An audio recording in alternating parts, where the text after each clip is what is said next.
US President Donald Trump says there could be trouble when he was asked about Russia's latest violation of NATO airspace.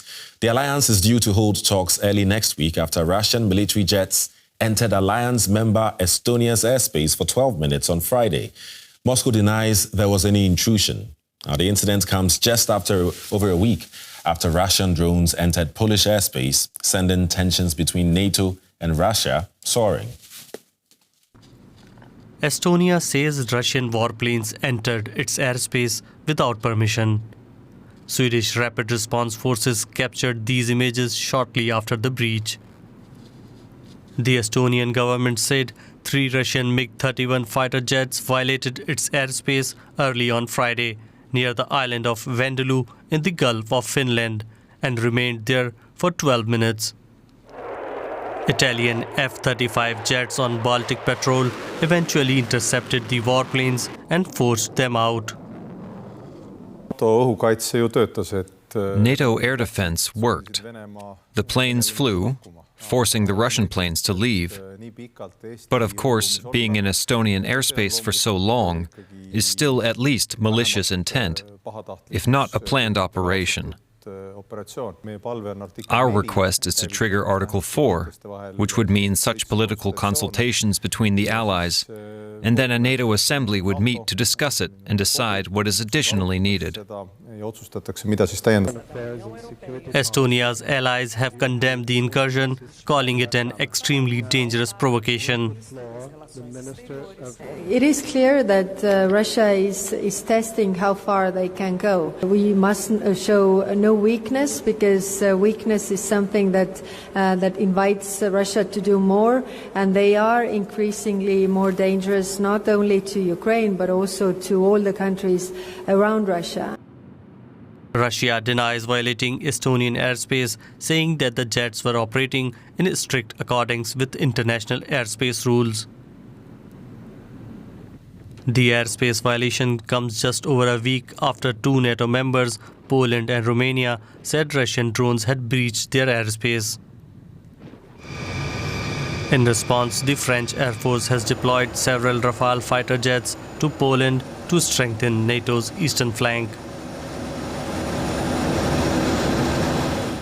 Let's bring in Marek Kohv from the International Center for Defense and Security in Estonia.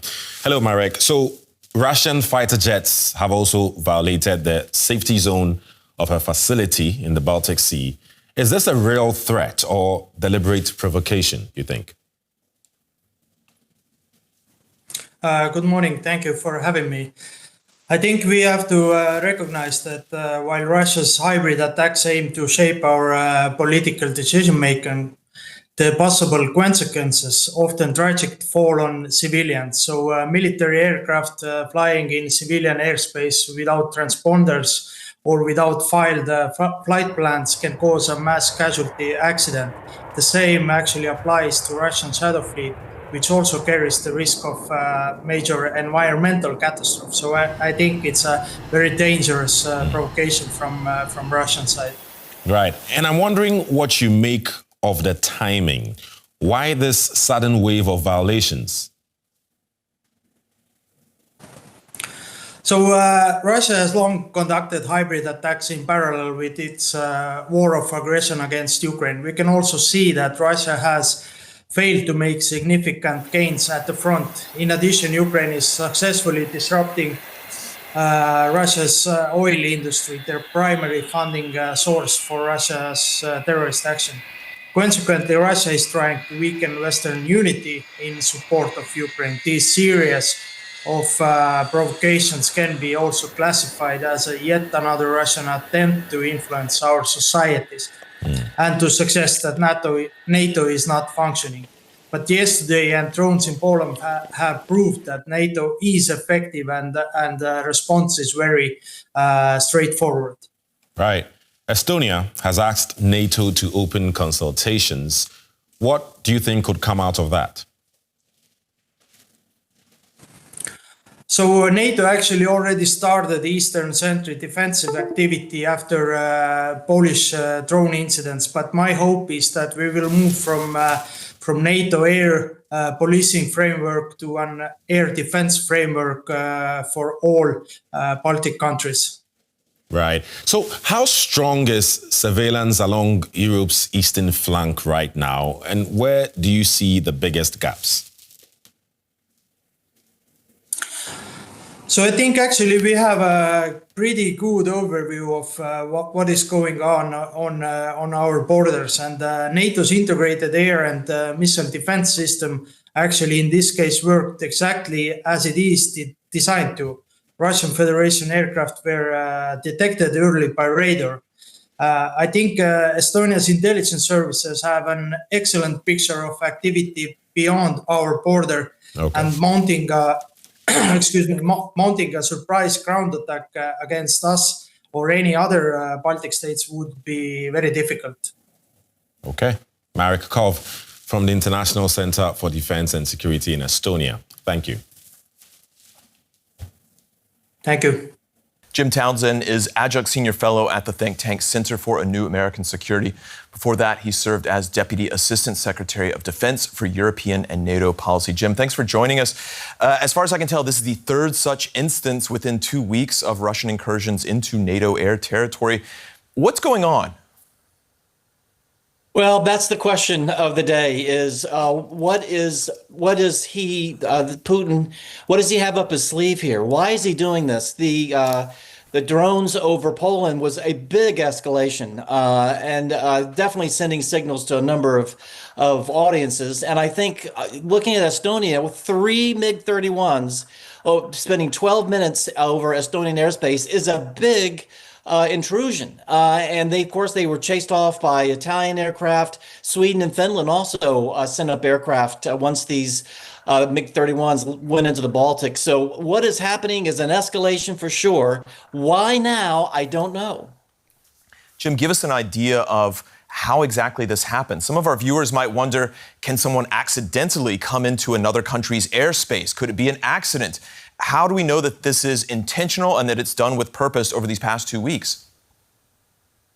Well, for years, the Russians have been doing something called cutting the corner, where getting into the Baltic on the more quickly on a faster basis.